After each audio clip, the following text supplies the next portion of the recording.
এগুলো তো একটু বিরহের পর্যায়, বিরহের কথা, এগুলো ভেতরে ঢুকতে হবে, ভালো করে বুঝতে হবে।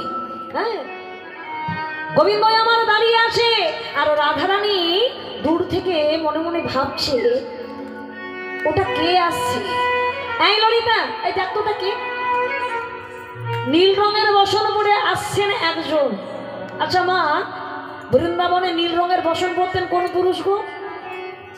বাবা ঠাকুর বলো বলো, তোমরা বলো, মায়েরা বলবেন। হ্যাঁ, বৃন্দাবনে নীল রঙের বসন পরতেন কোন পুরুষ? কৃষ্ণ। কে বলেছে? এমনি কৃষ্ণ কালো, তারপরে নীল রঙের বসন পরলে তারও কালো লাগবে না? হ্যাঁ, কৃষ্ণ পরত হলুদ বসন আর বলরাম নীল বসন। হ্যাঁ, তো রাধারানী মনে মনে ভাবছে ওই বুঝে আমার ভাসুর ঠাকুর, তাড়াতাড়ি করে মাথায় ঘোমটা দিয়েছে। আচ্ছা তোমরা ঘোমটা দাও তো? ঘোমটা দুপুরবেলা একটুখানি দিই, রাত্রিবেলায় ঘোমটা দিই না। আমার মনে হয় তোমাদের এই এত গ্রামগঞ্জ বাবা এদিকে মোটামুটি আছে মনে হয়, নাকি?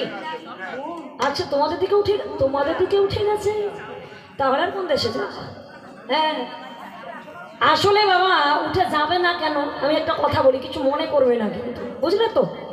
আগেকার দিনে ছিল ভাসুর, তাই না? ভাসুর, মামা শ্বশুর। হ্যাঁ, আমাদের মায়েদেরকে এখনো দেখি মামা শ্বশুরকে কখনো স্পর্শ করে না, কখনো পায়ে হাত দিয়ে প্রণামও করে না, ভাসুরকে কখনো স্পর্শ করে না। ভাসুরকে, মামা শ্বশুরকে দেখলে মাথায় ঘোমটা দেয়, তাই না? আর এখন বাবা ভাসুর হয়েছে বরদা।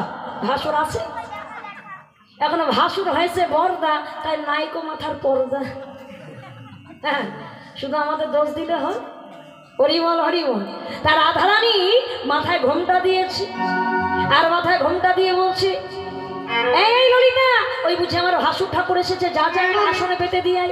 ও দাদা আসুন আসুন, এই আসনে বসুন, আপনার মা রোহিণী ঠাকুর ভালো আছেন তো?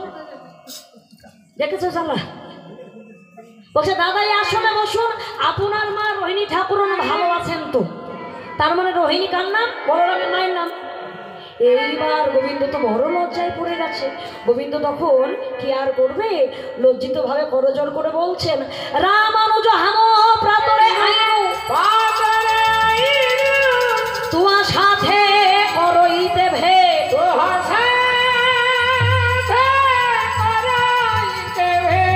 যেই না কথা বলা, কি বলেছে? রামানুজ হাম। অনুজ মানে কি? কথা বলো। অনুজ মানে কি? অনুজ মানে ছোট ভাই। রামানুজ মানে বলরামের অনুজ ভাই, ছোট। কে? কৃষ্ণ। তাহলে গোবিন্দ রাধারানী বুঝে নিল যে এটা তাহলে আমার ভাসুর ঠাকুর নয়,